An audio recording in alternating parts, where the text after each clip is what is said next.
We shall next discuss order of growth of a given algorithm. So by order of growth, we mean the following.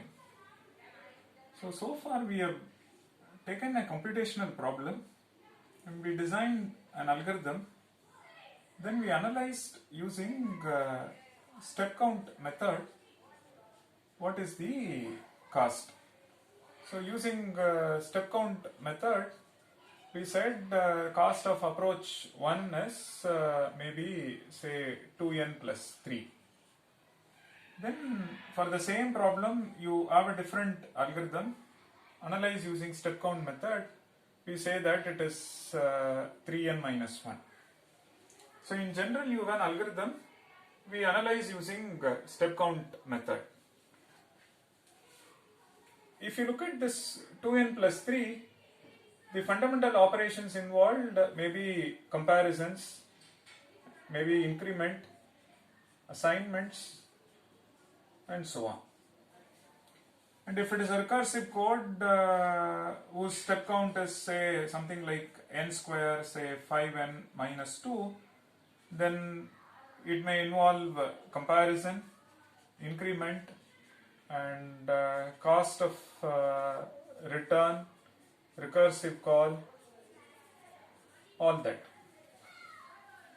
So now if you look at this step count as such, it actually consists of fundamental operations of this type, and maybe in n square some part of it is for comparison, some part of it is for increment.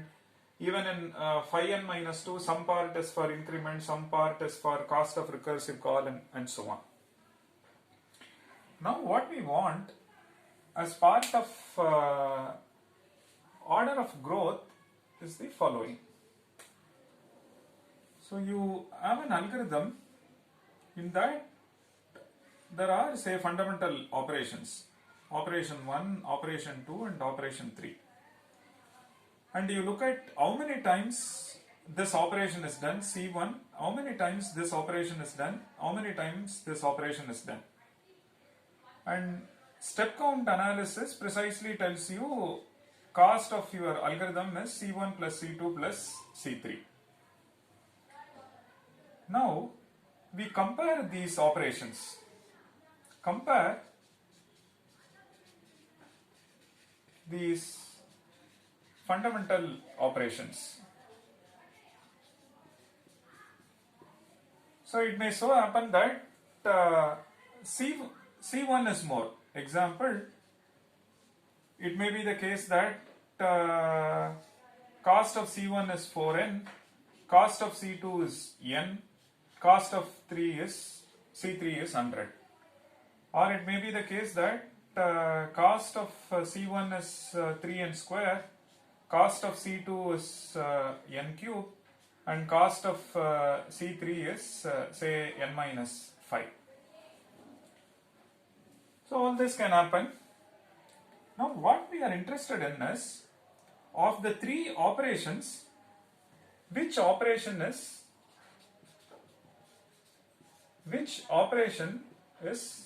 frequent, which operation is prime, primitive, which operation is a dominant one, something that happens frequently.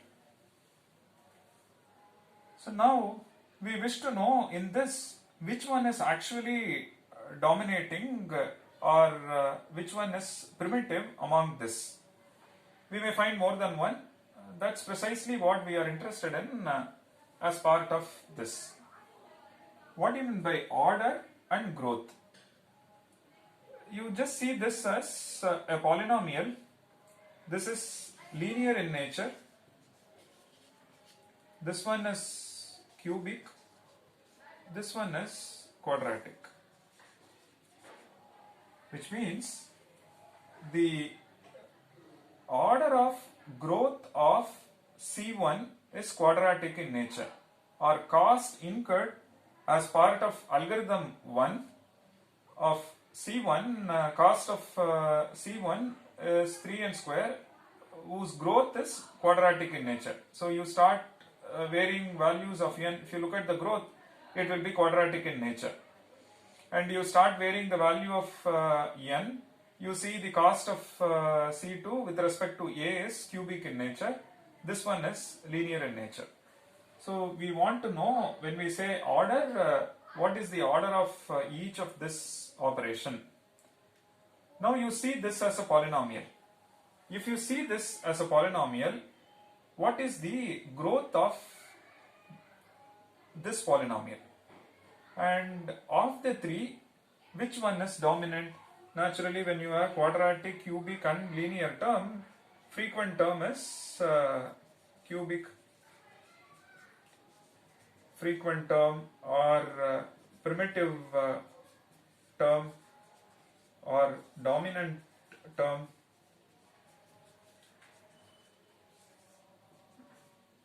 It's a cubic term, which means if you vary the value of n, this polynomial is dominated by this cubic term. Put it in other words, for large values of n, as you start increasing the value of n, cost of C2 dominates cost of C1 and cost of C3. Or we can say the cost of C1 and C3 is at most the cost of C2. And it is enough if we focus our analysis on the cubic term or the frequent term or the primitive term. That's precisely what we are interested in as part of order of growth. So given an algorithm, identify operations, look at the cost of each. Step count analysis says you simply add all of them. It's a simple, straightforward approach. But we want something which is sophisticated, and we wish to know of the three which one is actually dominating. That's precisely the focus of this lecture. So let's assume the cost of C1 is 3n square, which is quadratic in nature. Cost of C2 is cubic in nature. We see that this as a polynomial, and the growth of this is dictated by the cubic term, which means the cost of C2 in fact dictates the overall step count. It is enough if we focus on this term. So which means cubic term is significant and other terms are relatively less frequent or less significant terms. So we shall see a couple of case studies and see how to analyze step count of this form. So as part of order of growth, the focus is on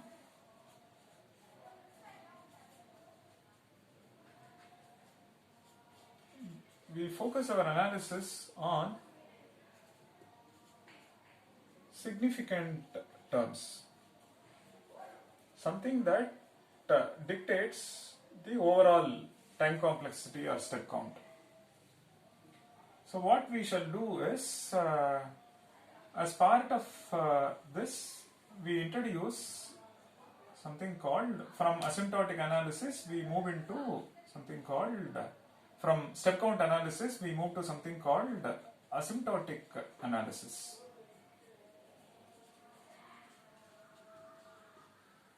So step count analysis is precise, C1 plus C2 plus C3. Now we shall discuss asymptotic analysis, which is focusing on order of growth, or which is focusing on significant terms. So as part of asymptotic analysis, we shall discuss upper bound analysis,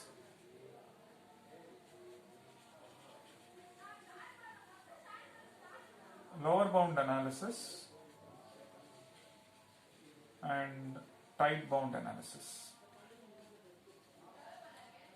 which we shall do using three notations. This one is big O notation, it is denoted using this symbol. Lower bound is big omega, which is denoted using the symbol this. Tight bound is theta,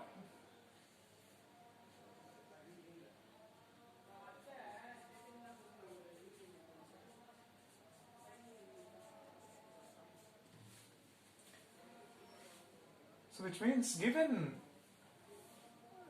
say a problem, an algorithm whose step count is say 3n square plus 5n minus 2,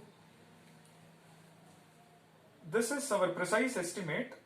From this we wish to identify the significant term using this analysis, which is precisely asymptotic analysis.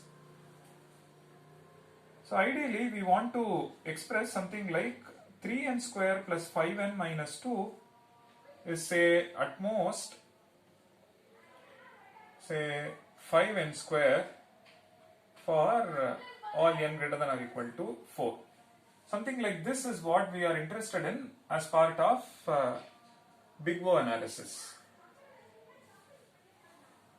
And 3n square plus 5n minus 2 is at least say 100 times n. And something like this is what we are interested in as part of big omega notation. And say 3n square plus 5n minus 2,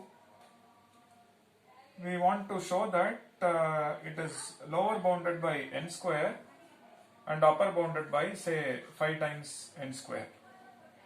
This is what we want to show as part of theta notation.